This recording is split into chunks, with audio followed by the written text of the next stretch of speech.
UPSC का बहुत important topic है और यहाँ से ये मान के चलिए कि अच्छा खासा रोल प्ले करेगा ये मेंस में। ठीक है, अब देखिए इसके अंतर्गत क्या क्या टॉपिक आपको कवर करने हैं। बना लीजिए डायग्राम को। इसमें हम लोग पहले समझेंगे उपनिवेशवाद क्या है और उपनिवेशवाद के चरण। ठीक, अब आपको यहां पर समझ में आएगा कि उपनिवेशवाद बेसिकली है क्या। ठीक है, आर्थिक नीतियों के बाद आर्थिक नीतियों के संदर्भ में आप इनकी भू राजस्व नीति पढ़ेंगे।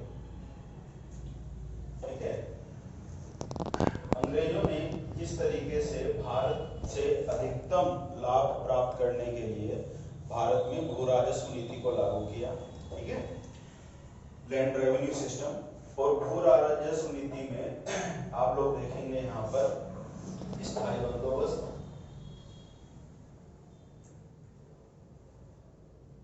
ठीक है, जिसको जमींदारी प्रथा भी कहा गया। ठीक, स्थायी बंदोबस्त के साथ आप देखेंगे यहाँ पर रैयतवाड़ी,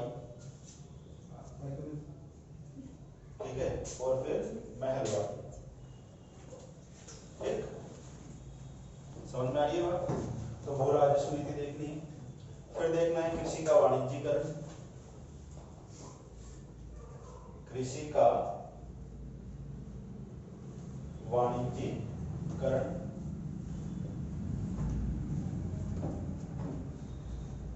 समझ में आ रहा है बात। ठीक, और उसके बाद देखनी है हमें अंग्रेजों की औद्योगिक नीति।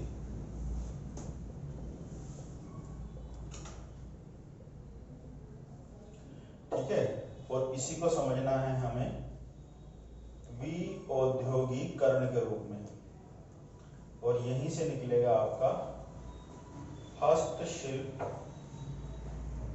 उद्योगों का पतन। ठीक, और फिर देखेंगे हम लोग रेलवे का विकास। अब आपको समझ में आएगा, जो भी आपको क्वेश्चन लिखवाया था कि डलहौजी भारत में आधुनिक भारत का पिता है। ठीक है, तो आपको समझ में आ जाएगा ब्रिटिश की इकोनॉमिक पॉलिसी पढ़ते हुए। ठीक है, कि है तो बेसिकली है क्या। और सबसे लास्ट में देखेंगे हम लोग धन निकासी का सिद्धांत।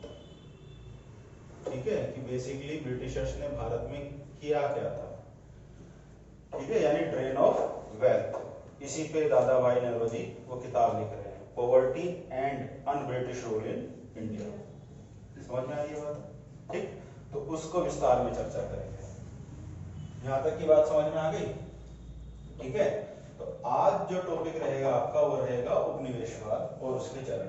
ठीक, अब इसको समझ लो ध्यान से। ये समझ में आ गया तो समझ लेना पूरी मॉडर्न इंडिया समझ में आ गई। अब पहले तो ये जानिए कि ये उपनिवेशवाद होता क्या है। ठीक है, तो पहले तो यही समझिए आप लोग। तो बेसिकली ये उपनिवेशवाद क्या है, इसको एक डायग्राम से समझिए। बड़े ध्यान से सुनते रहिए, ध्यान से।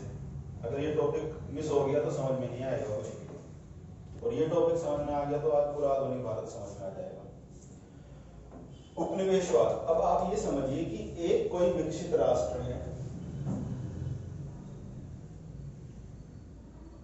यहां पर है ब्रिटेन, जिसको कहा जा रहा है मातृदेश,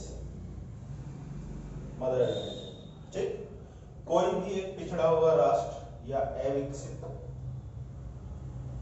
पिछड़ा हुआ,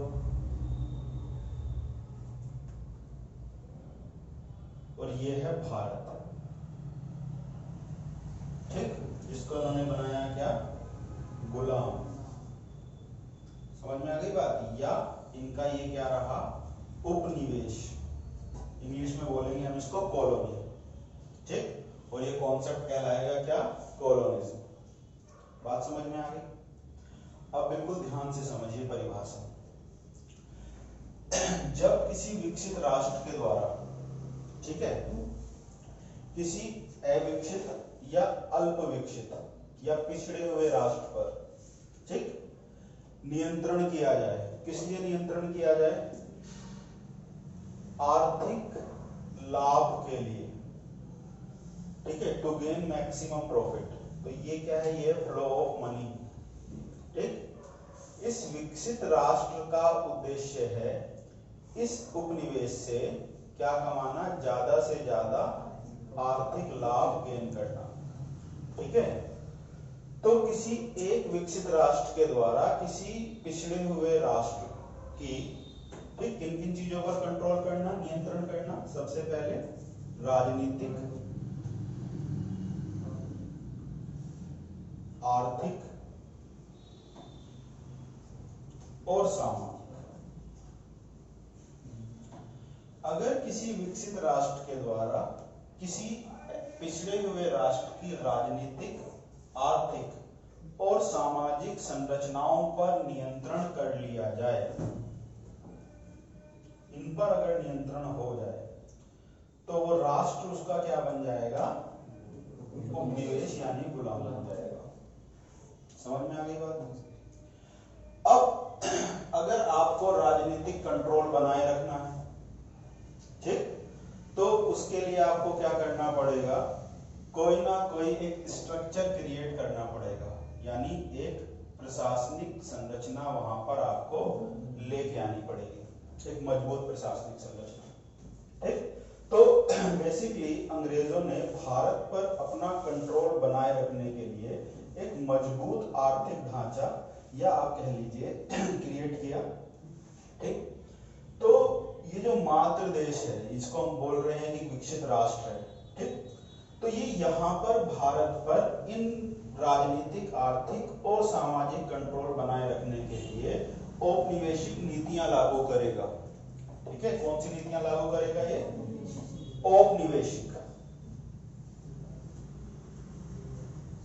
औपनिवेशिक नीतियां लागू की जाएंगी। इन औपनिवेशिक नीतियों के पीछे जो एजेंडा होगा वो क्या होगा, ब्रिटेन का हित। और ब्रिटेन का हित किसमें है, टू गेन मैक्सिमम प्रॉफिट।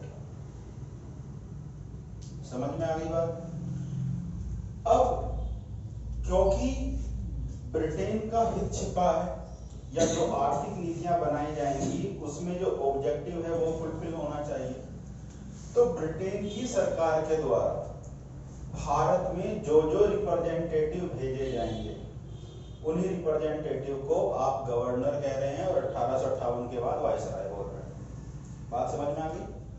तो जो भी गवर्नर आएगा, गवर्नर 1 से लेके जेड तक, ए से लेके जेड तक, चाहे रॉबर्ट क्लाइव हो, चाहे वारन हेस्टिंग्स हो, समझ में आ गई बात, चाहे आपका विलियम बेंटिंग हो, चाहे डलहौजी हो, और लास्ट में चाहे माउंटबेटन हो। ठीक, वो सब क्या है, कहीं ना कहीं ब्रिटिश सरकार के रिप्रेजेंटेटिव। ठीक, तो उनका द्वारा जो भी काम किया गया वो सब क्या होगा, औपनिवेशिक नीतियां जो भी बनाई जाएंगी उसमें क्या छिपा होगा, ब्रिटेन का हित छिपा होगा। बात समझ में आ गई? और उनका उद्देश्य सीधा होगा भारत का शोषण करना। ठीक, तो ये हमेशा क्या रहेगा, एक शोषित राज्य रहेगा।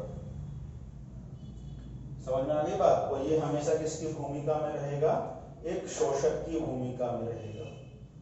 ठीक, तो भारत के जितने भी रिसोर्सेज हैं, उन सब रिसोर्सेज का ये लोग क्या करेंगे, दोहन करेंगे, यानी एक्सप्लॉयटेशन करेंगे। बात समझ में आ रही है बहुत अच्छे से? ठीक, तो ब्रिटेन का हित अगर उन्हें चाहिए तो मूलतः क्या करना पड़ेगा, बेसिकली यहाँ पर इनका शोषण करना पड़ेगा। तो समझ में आ रही है बात? तो उपनिवेशवाद एक विस्तारवादी अवधारणा है, पहली लाइन। दूसरी बात, इस विस्तारवादी अवधारणा के तहत एक विकसित राष्ट्र किसी अर्ध विकसित राष्ट्र के राजनीतिक, आर्थिक, सामाजिक और साथ ही साथ सांस्कृतिक संरचना पर क्या कर लेगा, सामाजिक सांस्कृतिक संरचना पर क्या करेगा, कंट्रोल करेगा, नियंत्रण करेगा। समझ में आ गई चीजें? तो ये जो ताना बाना है, ठीक, अब इसको इस तरीके से समझने का प्रयास कीजिए कि अंग्रेजों के द्वारा भारत पर सबसे पहले राजनीतिक इंटरफेयर किया गया। ठीक है, आपने देखा कि कर्नाटक युद्धों के माध्यम से चीजें चल रही थी, उसके बाद बंगाल में चीजें आई। ठीक है, बैटल ऑफ प्लासी, बक्सर का युद्ध, इलाहाबाद की संधि, बंगाल बिहार उड़ीसा के दीवानी के अधिकार और रॉबर्ट क्लाइव के द्वारा बंगाल में द्वैध शासन लगा दिया जाना। ठीक, बंगाल में जो भी नवाब बैठ रहा है अब वो बेसिकली ब्रिटिशर्स का पपेट है। ठीक है, तो वो उससे जितना चाहे वैसा काम करवाएं। समझ में आ गई बात? अब वो वही चीजें बोलेगा जो वो अंग्रेज उससे करवाना चाहेंगे। ठीक है, तो जब राजनीतिक सत्ता पर नियंत्रण हो जाता है तो कोई भी कंपनी वहां पर क्या करेगी, ज्यादा से ज्यादा